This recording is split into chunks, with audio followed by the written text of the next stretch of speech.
Bienvenue dans cette nouvelle édition du QG News sur Africa 24 à la une de l'actualité.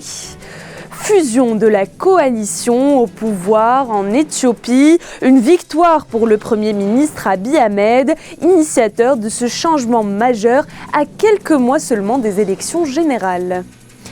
Une faible production de cacao enregistrée durant le dernier exercice financier, une situation difficile pour ce marché dont le déficit est estimé à plus de 21 000 tonnes. Et enfin, un accès virtuel à des médecins, c'est ce qu'a développé l'entreprise Tremendoc au Nigeria, une initiative qui facilite l'accès aux soins médicaux et ce, à travers un simple smartphone. Mais tout d'abord, dans l'actualité en Côte d'Ivoire, le président Alassane Ouattara a interdit aux ministres et directeurs d'institutions ivoiriens de quitter le territoire sans autorisation, une décision qui entre dans le cadre de leur prise en charge ainsi que la pertinence de ces voyages, jugés trop nombreux et sans raison par le président ivoirien et ce, aux frais du contribuable. Désormais, ils ne pourront voyager qu'au sein d'une délégation du chef de l'État, du Premier ministre Amadou Gon Coulibaly ou du vice-président Daniel Kablan Duncan. En Éthiopie, la coalition au pouvoir se transforme en un seul et unique parti. Ce nouveau parti créé succède au Front démocratique révolutionnaire du peuple éthiopien en vue des élections générales prévues pour l'année 2020. Le PRDF avait été créé à la fin des années 1980 par les opposants au régime du Derg, dirigé par l'ancien président Mengistu Haile Mariam. Corinne Kamsefem revient sur cette recomposition de la sphère politique ivoirienne. En Éthiopie, 8 formations politiques ont rejoint le Parti de la Prospérité le 1er décembre, parti créé en fin novembre 2019 sur les cendres du Front démocratique révolutionnaire des peuples éthiopiens, parti au pouvoir depuis 1991. Cette refonte de la scène politique répond à un souci de cohésion voulu par le Premier ministre Abiy Ahmed. Le Premier ministre a succédé à une coalition et il doit asseoir son pouvoir. Pour cela, il a besoin de créer une autre coalition, sans quoi il va être catalogué comme l'ancienne coalition et ses adversaires politiques vont en profiter. Cette transformation intervient à quelques 6 mois des élections générales qui se tiendront en 2020. Le Parti de la Prospérité, qui ne fait pas encore l'unanimité au sein de l'ancien Front démocratique révolutionnaire des peuples éthiopiens, doit gagner le pari de convaincre les Tigréens du Front de libération du peuple du Tigré. Ceux-ci dénoncent une violation des procédures ayant conduit à la formation du Parti de la Prospérité et refusent de l'intégrer. Les Tigréens tiennent à cette indépendance régionale parce qu'ils ont développé leur région et ils sont autosuffisants dans leur région. Et ils tiennent à garder cette indépendance régionale. Outre les 3 membres principaux du Front démocratique révolutionnaire des peuples éthiopiens, les 5 partis affiliés qui ont signé le document de formation incluent le Parti démocratique national Afar, le Parti démocratique Bénishangul Gumuz, le Parti démocratique somalien, le Mouvement démocratique du peuple Gambela et Harare National League. Toujours dans l'actualité, l'élection partielle en Afrique du Sud de ce mercredi 4 décembre a consacré la victoire de Goff Makubo, candidat du Congrès national africain, parti au pouvoir avec 137 voix. Depuis 2016, la mairie de Johannesburg était dirigée par l'opposition. L'élection a été organisée après la démission en octobre 2019 du maire de Johannesburg, Herman Mashaba, qui était membre du principal parti d'opposition, l'Alliance démocratique. L'ex-maire avait annoncé sa démission, reprochant à la principale formation de l'opposition son approche de la question raciale, toujours très controversée dans le pays. Une faible production mondiale de cacao a été enregistrée durant l'exercice financier 2018-2019. Le marché du cacao pourrait donc être à court de fèves selon l'ICO, l'Organisation internationale du cacao. L'institution a indiqué ce mardi 3 décembre que le déficit est estimé à 21 000 tonnes, alors que les estimations antérieures affichaient un surplus de 18 000 tonnes. Les précisions de Victoria Sedji. D'après un récent communiqué de l'Organisation internationale du cacao, ICCO, le marché mondial de la fève devrait connaître sur la période 2018-2019 un déficit de 21 000 tonnes contre un surplus de 18 000 tonnes attendu initialement. L'annonce arrive alors que l'harmattan, qui a un impact considérable sur la production, souffle déjà au Ghana et en Côte d'Ivoire. L'élément climatique n'est pas totalement à écarter, mais la raison principale serait liée plutôt à une crise de 2017 qui n'a pas encore été jugulée, avec plusieurs tonnes de cacao qui sont restées bloquées au port et tout ça. Même avec la proposition du Ghana et de la Côte d'Ivoire, les prix devaient connaître une certaine hausse. Mais malheureusement, aujourd'hui, le cacao est vendu en Côte d'Ivoire 750 francs. À un moment donné, les producteurs étaient vraiment démotivés. Selon l'ICCO, la production mondiale de cacao devrait chuter légèrement de 15 000 tonnes pour s'établir à 4,83 millions de tonnes, alors que les broyages atteindront 4,8 millions de tonnes. Une situation qui pourrait perturber les économies qui dépendent majoritairement du secteur. Si déjà on peut penser aux solutions, déjà il y a encore des structures pour amortir le coût, pour stabiliser les prix en attendant que les prix s'améliorent, ou le pétrole, le palmier à huile et autres là, ne peut pas suffire pour remplacer le café et le cacao. La Côte d'Ivoire et le Ghana, les deux producteurs majeurs de la fève, ont échoué courant 2019 à imposer sur le marché mondial un prix plancher de 2 600 $ ardemment espéré. En Côte d'Ivoire, plusieurs producteurs déçus se sont tournés vers le caoutchouc dont les exportations ont grimpé de 17% entre janvier et octobre au détriment du cacao. La Banque mondiale et le Mali appuient l'amélioration des infrastructures en zone rurale dans le pays. L'objectif, une meilleure accessibilité rurale avec la construction de 400 km de pistes et la réalisation de ponts.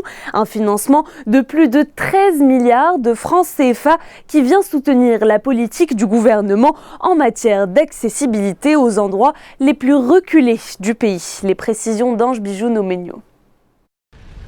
L'accessibilité rurale fera l'objet d'un investissement au Mali. D'ici 2020, la Banque mondiale projette d'injecter 13,07 milliards de francs CFA pour améliorer l'accès des populations aux zones rurales du pays. Dans le cadre de ce financement, 400 km de pistes rurales seront aménagées, dont 200 km dans la région de Sikasso et 200 km dans le Koulikoro. De tels projets peuvent être des projets notamment stimulateurs de la croissance économique dans un pays qui est en phase évidemment à des conflits sécuritaires où vous avez des inégalités dans la répartition également des ressources parce que les inégalités sociales sont plus excessives dans le monde rural. Le projet d'amélioration de l'accessibilité rurale devrait permettre également de réaliser 3 ponts dans les villages de Djungula, Fanyena et Ntchoubougou, de former 50 chauffeurs et conducteurs routiers et de développer des instruments de collecte et d'analyse de données de sécurité routière. Je prends un exemple évident dans la région de Sikasso, où la production annuelle dans le secteur de la pomme de terre, où la mangue ne peut pas être acheminée ni vers le port d'Abidjan, ni vers le port de Dakar, parce que l'accès aux routes pose réellement des problèmes. Donc de tels investissements peuvent être salutaires, mais le plus important, comme je le dis, il ne s'agit pas d'investir, mais c'est de mettre en place un mécanisme de suivi-évaluation. Lancé en 2017, le projet d'amélioration de l'accessibilité rurale s'étend sur 5 ans jusqu'en 2021. Son financement total s'élève à 45,3 milliards de francs CFA, dont une participation de l'État à hauteur de 3,3 milliards de francs CFA et un appui de 42 milliards de francs CFA de la Banque mondiale. Diversifier son économie, c'est le défi que s'est lancé le Nigeria. La banque centrale du pays estime à 4 milliards de dollars le montant des exportations non pétrolières du prochain exercice financier. Mais comment relever ce défi ? Eh bien, en intensifiant les mesures prises pour faciliter l'exportation. À terme, ce projet de diversification devrait permettre de générer 100% de croissance dans le pays, offrant ainsi au Nigeria une économie indépendante au pétrole. Un sujet d'Ange Bijou-Nomenio. Le Nigeria continue de mener des actions pour diversifier son économie. D'ici 2020, la Banque centrale du pays compte atteindre un objectif de 4 milliards de dollars de recettes non pétrolières en fixant de nouvelles mesures. Ce projet de diversification devrait permettre à l'économie nigériane de faire face aux vents contraires macroéconomiques mondiaux. L'économie nigériane est restée longtemps alignée sur sur le pétrole. Tout le monde sait aussi que la gestion de la manne financière liée au pétrole n'était pas du tout orthodoxe. Du coup, forcément, ça a impacté négativement souvent l'économie nigériane sur les 20-30 dernières années. Le Nigeria est particulièrement exposé aux fluctuations économiques du marché mondial en raison de sa trop forte dépendance au pétrole. Si le projet de diversification venait à aboutir, il pourrait permettre de générer une croissance de 100% par rapport aux estimations de revenus d'exportation non pétrolière de l'année 2019.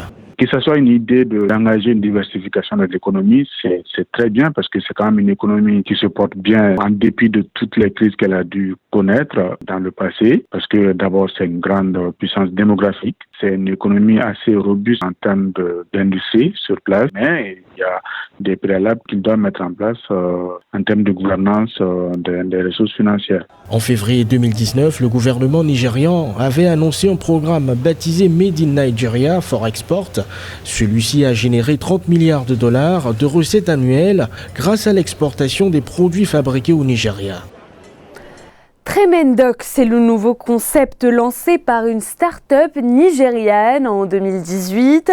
Son but, permettre aux patients d'avoir un accès virtuel aux professionnels de la santé avec des tarifs abordables et ceci à partir d'un simple smartphone. La société espère révolutionner le système de santé au Nigeria avec des services rapides, efficaces et pratiques. Un sujet de la rédaction. Faire appel à des professionnels de santé sur une application mobile, c'est tout à fait possible aujourd'hui grâce à Tremendoc. Cette start-up nigérienne de santé a lancé en 2018 une application mobile qui permet à des patients d'avoir un accès virtuel aux professionnels de la santé à des prix abordables. Si j'avais différents médecins sur une plateforme que j'aurais tout simplement pu appeler, je pense que cela m'aurait facilité la vie. C'est de là que vient mon idée. Je me suis rendu compte qu'il y a beaucoup de gens qui n'ont pas accès à des médecins comme moi. À l'aide de smartphones, les patients peuvent prendre rendez-vous et communiquer avec les médecins par le biais de messages vidéo, audio ou de discussions. C'est le cas de Chimel Okenwosu qui décide de consulter un médecin sur l'application Tremendoc. Grâce à une conversation vidéo, Chimel parle à un médecin qui lui prescrit des médicaments pour le traitement. Cela vous évite le stress d'aller à l'hôpital, de prendre rendez-vous et ce genre de choses, alors que c'est plus facile. Il vous suffit de prendre un téléphone et de parler à un médecin. L'accès aux soins de santé au Nigeria peut être difficile en raison du manque d'infrastructures ou de praticiens de la santé qualifiés. Cette initiative a pour but de combler le fossé grâce à une plateforme numérique. L'application Tremendoc compte actuellement 289 médecins sur appel et 15 000 abonnés. Et son utilisation coûte près de 1000 naira par mois, soit environ $3. Les qualifications de la division ouest de l'élite 16 de la Basketball Africa League 2020 se sont achevées ce 1er décembre au Palais des Sports de Yaoundé au Cameroun. Les qualifiés de la division ouest sont désormais connus. Alors, qui sont-ils? Réponse en images dans ce reportage de Neily Claude Ebessa. Les rencontres de la division ouest de l'élite 16 de la Basketball Africa League 2020 se sont produites à Yaoundé au Cameroun dans le cadre du second tour de la compétition. Ce sont 8 équipes qui se sont affrontées pour 3 tickets qualificatifs à cette compétition. L'équipe algérienne du groupement sportif des pétroliers, le club des forces armées et de police du Cameroun et la formation malienne AS Police constituent les 3 qualifiés de la division ouest de l'élite 16 de la Basketball Africa League 2020. On est très heureux de cette qualification et éventuellement d'avoir terminé en apothéose. Je pense que les 2 équipes, elles sont à féliciter du moment qu'ils ont respecté le public qui est venu aujourd'hui très nombreux pour voir une partie de basket.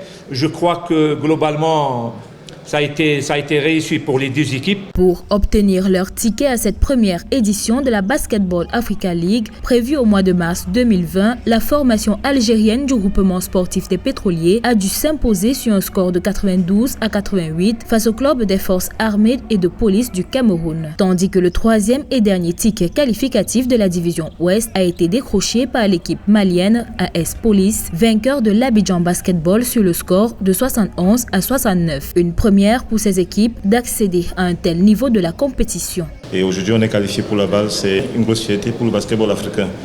Et je crois qu'à partir de là, nous allons franchir un nouveau palier. Et je crois que désormais, nous allons tendre vers le professionnalisme. Et forcément, nous allons mettre tout ce qu'il faut pour que l'équipe soit prête pour pouvoir faire face à ce nouveau défi. Les 3 derniers tickets seront mis en compétition le 17 décembre 2019 lors de la seconde phase de la qualification Elite 16 dans la division Est qui se déroulera à Kigali au Rwanda avec 2 groupes de 8 équipes. C'était le journal de la rédaction. Merci de votre fidélité. Dans un instant, une nouvelle édition de l'information sur Africa 24.